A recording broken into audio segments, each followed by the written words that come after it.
Well, if you've been watching our show, you know that there ain't no bromance like a Nedum Onuoha and Eberechi Eze bromance. Do you remember this hug? Do you remember this hug? It was a hug that launched. Who's this cameraman? Is that Ralph? Get him out of the way. This is from the FA Cup final where Nedum had a 10-minute hug with Eberechi Eze after they won the FA Cup final. Nedum, you were whispering sweet nothings in his ears about your QPR days. Do you know, if he didn't put his head on my shoulder at the end, it looks like assault. So I'm glad that he did that. I'm really, really glad that he did that. Not the assault allegation. Oh my gosh, but you two go way back, and you were talking to him there. You told me what you were telling him about, you know, some of the darker days that he faced and where he is now. And it's no surprise he has become quite the hot commodity, especially in this summer transfer window. We spoke on Sunday after the Community Shield about links to Arsenal for Eze and whether that would be a good move. Stevie Nicol said that he would absolutely flourish in a system like Arsenal. But today there's fresh links of him to go to Spurs. Which of the two would you like to see?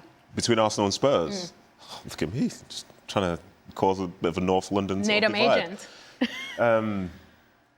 I think Arsenal, because in reality, like the infrastructure and stuff at Spurs is good. The Thomas Frank project could be very, very good. But for Arsenal, you know what they are. You know how they're going to compete. And obviously the time in terms of since they last won the league has been significant. But if you were to say who's going to win the league first between Arsenal and Spurs, you'd probably be petty if you say Spurs, but in reality, you want to lean more towards Arsenal. You've seen them have really long stretches where they do well. So I would go for Arsenal. And considering he was a player there when he was in the academy from young, he has links there as well, has a feel for the club. And it's not to say that Spurs aren't a good project. You know, we've just been talking about Savinho potentially going there.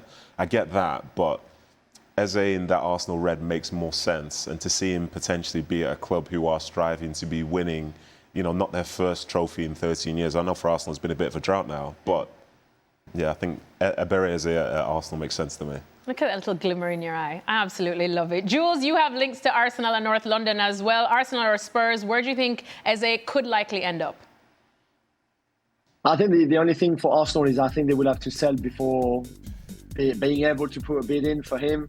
And we think the price that Crystal Palace won for Eze is probably around the 55 to 60 million pounds, which is, if you look at players of his talent and his kind of position, whether you count him as a 10 or a wide player, it doesn't matter so much, but this is the price you have to pay now. So this is the price. Arsenal, I think we need to sell first. For Spurs, even if they do the Savinho deal, even with the money they've already spent on Kudus, for example, they probably still have that money available and might be quicker to put an offer on the table, which might not be the case for Arsenal. And then if he has agreed personal terms with both clubs, you just will have to choose. I agree with Nedum in the sense that you would join a team that is ready already, where you would just fit in perfectly on that left-hand side, and it would not be too hard, I think, to settle in and to adapt against a team that is very much being built right now with a brand new manager, a new style to implement, new players a bit everywhere, which will be more difficult for sure. But he's so good that he would do well for either team. It's just I think that Arsenal is probably more ready for him than Spurs.